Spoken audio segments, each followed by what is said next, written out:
মার্কিন president Donald Trump সামাজিক যোগাযোগ মাধ্যমে একটি বার্তা দিয়েছেন, যেখানে তিনি ইরানের সর্বোচ্চ নেতা সম্পর্কে কথা বলেছেন। তিনি জানিয়েছেন তারা ইরানের সর্বোচ্চ নেতার অবস্থান সম্পর্কে জানেন, কিন্তু এই মুহূর্তে তাকে হত্যা করার কোনো পরিকল্পনা নেই। ট্রাম্প বলেছেন, ইরানের নেতা সহজ লক্ষ্য হলেও এখন তাকে স্পর্শ করা হবে না। ট্রাম্প আরও উল্লেখ করেছেন, তারা চান না কোনো বেসামরিক নাগরিক বা সেনা সদস্য ক্ষেপণাস্ত্র হামলার শিকার হোক। তবে তিনি স্পষ্ট করে বলেছেন, তাদের ধৈর্য শেষ হচ্ছে।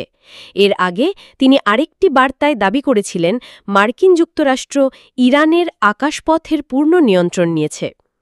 এই বক্তব্য এসেছে এমন সময় যখন ইসরায়েল ও ইরানের মধ্যে উত্তেজনা পঞ্চম দিনেও অব্যাহত রয়েছে।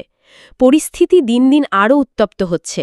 বিশ্লেষকরা মনে করছেন, ট্রাম্পের এই ধরনের মন্তব্য মধ্যপ্রাচ্যে উত্তেজনা আরও বাড়িয়ে তুলতে পারে।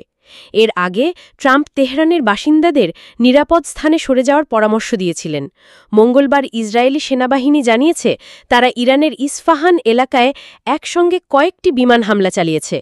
স্থানীয় সূত্রে জানা গেছে, হামলার পর শহরের বিভিন্ন স্থান থেকে ধোঁয়া উঠতে দেখা গেছে।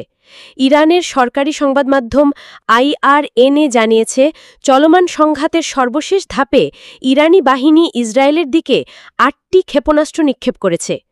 আন্তর্জাতিক সংবাদ মাধ্যমের প্রতিবেদন অনুযায়ী, ইরান শুরুতে প্রতিটি হামলায় একসঙ্গে অনেক ক্ষেপণাস্ত্র ব্যবহার করলেও গত 2 দিনে এর সংখ্যা কমেছে। ইসরায়েলের উত্তর ও মধ্যাঞ্চলকে লক্ষ্য করে এই ক্ষেপণাস্ত্র হামলা চালানো হয়েছে বলে জানা গেছে।